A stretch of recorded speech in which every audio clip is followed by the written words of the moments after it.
We're in the TVLine Comic-Con suite with Lucifer star Tom Ellis. Welcome. Hey Matt, how are you? I'm good, I'm good. We'll just have to imagine the rest of you're here. I know, it feels you're very on lonely behalf this of the year. rest of the cast. What's going on? I'm representing this year. We'll have to just imagine that, Amy's excitedly clapping over there, and Rachel's clapping there, and Lauren's saying something inappropriate, and Kevin's beatboxing in the corner. And DB's like slouched in the corner, giving us a chill smile or something. Exactly. Yeah.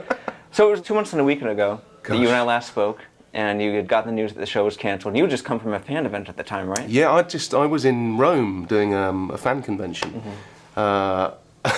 which was quite bizarre really, because it was like, all this love. There was a lot of Lucy love at this particular convention, and people saying how much they loved the show. And at the time, the question was, when are we going to find out about the pickup? And I sort of was going, it's going to be soon, it's going to be soon. And on the last day of the convention, I was driving back with my mates from the convention, and we were all going out for dinner. And Joe Henderson called me to say that we hadn't been picked up, unfortunately. And then how did you get the word that Netflix had arrived to save the day? I heard was it a phone call from Peter Roth? Well, it was a long process actually, because basically I was in Rome and I was suddenly a bit stranded, going, gosh, I just need to get home.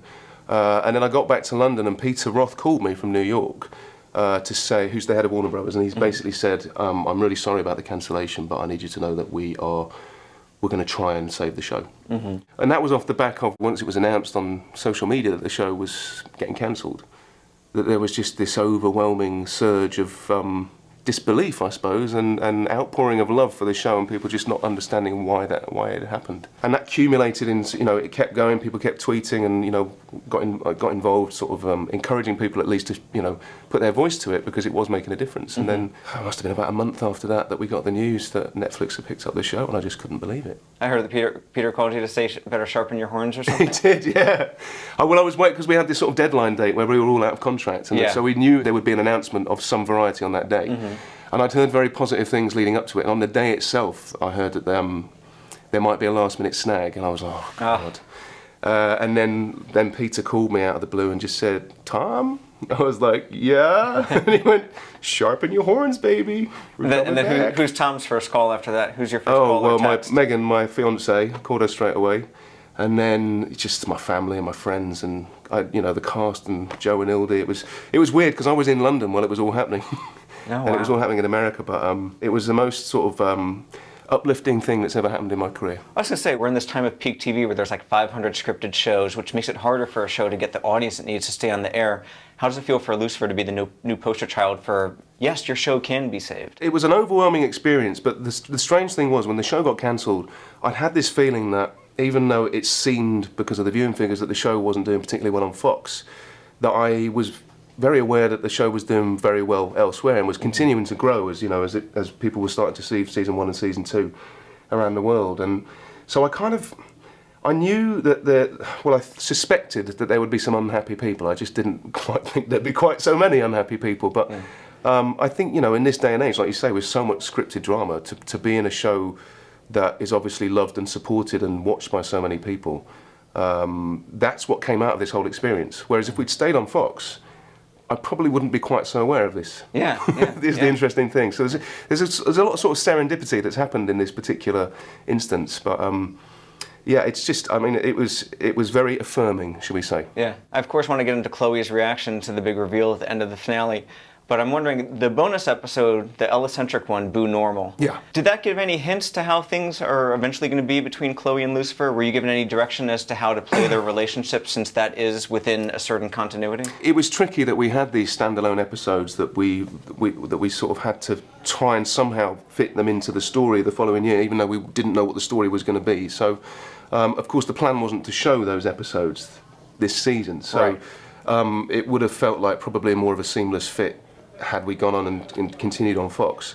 But then Fox decided to show them. So I think it was always interesting trying to sort of act something where you don't know the overall thing, the overall kind of like dynamic that is going to be set before that point. But apparently they are still working together. Yes, okay. Apparently. Okay. Apparently. The weird thing this year about coming to Comic-Con is that I can't talk about the show and what's going to happen so much, because I don't know.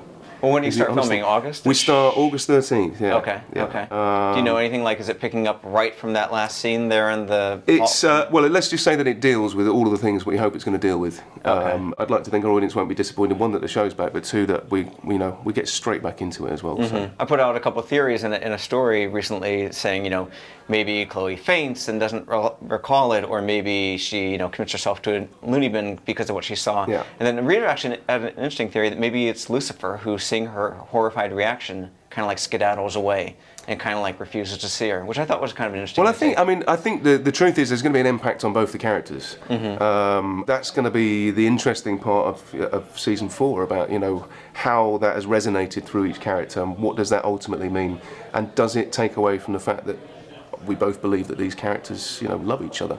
When he looks at her with the devil face at the end and says "detective," does he know he's got the devil face on? Does he know that when he changes? He was unaware. Okay. He was unaware. Okay. I mean, we played around with that moment because it was something that that was obviously a big moment we've been building towards. So we wanted to make sure we got it right. But I think Joe and Nildy and I talked in that moment about what the right thing to do was, and the idea of him not even realising that his devil face had come back, I think was more impactful. One of the things the showrunners told me for the coming season is that the Dan Lucifer tension might kind of be reborn, because Dan's going to hold Lucifer responsible a bit for Charlotte's death. Yeah. Which is great, Yeah. Because I love working with Kevin. He's just so much fun to work with, and we love just acting together generally. But also to bring some gravity back into Dan's character as well, and a bit of proper palpable tension between those two characters is always fun. Now, the Netflix season 4, the producers told me, will basically be the first half of the original season 4 plan.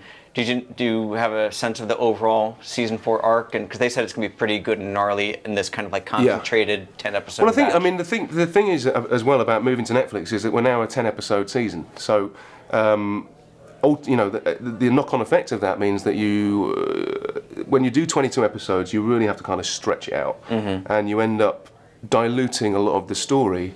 And you get some episodes that really move the story on, and some episodes that don't at all, and you kind of like focus elsewhere.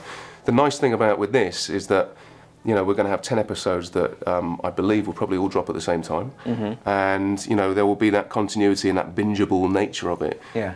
But also that everything counts in 10 episodes. Yeah. Everything counts. So it's going to be, the purest way of telling the story, I think. Netflix might also mean more naughty bits. The producer said Well, that I think said that in season 1 they would have showed your butt in that one scene. I think Joe Henderson has made it his mission to show my butt at some point. So the new Netflix... What's your comfort level with that? I would like to think that my bum is my best feature. I've been told that a few times, so I'm quite happy to do that. But then, I might get some responses saying that isn't the case. But yes, no, it's I shall have it ready and shaved and prepped. It's a small price to pay for revival. Indeed, indeed.